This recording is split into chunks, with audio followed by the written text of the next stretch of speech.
কেনিয়ার নাকুরু শহরে ২৪ জানুয়ারি শুক্রবার একটি বিক্ষোভ সমাবেশ অনুষ্ঠিত হয়, যেখানে প্রতিবাদকারীরা পুলিশের হেফাজতে নিখোঁজ হওয়া এক যুবকের মুক্তির দাবি জানাচ্ছিলেন।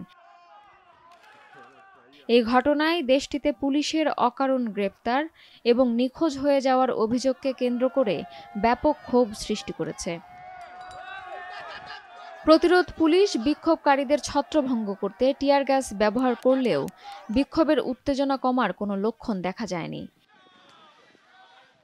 ৩১ বছর বয়সী নিখোঁজ যুবকের নাম ব্রায়ান উধিয়াম্বো। তিনি স্থানীয় মৎস্যজীবী। জানুয়ারির ১৯ তারিখে লেক নাকুরু ন্যাশনাল পার্কে কেনিয়া ওয়াইল্ড লাইফ সার্ভিসের কর্মকর্তারা তাকে আটক করেছিলেন। এর আগে স্থানীয়রা লেক নাকুরুতে মৎস্যজীবীদের উপর পার্ক ওয়ার্ডেনদের হয়রানির অভিযোগ করেছিলেন। নিরাপত্তা কর্তৃপক্ষ বিষয়টি নিয়ে কোনো মন্তব্য করেনি। বন্ডেনি এলাকায় পরিস্থিতি এখনও উত্তেজনাপূর্ণ।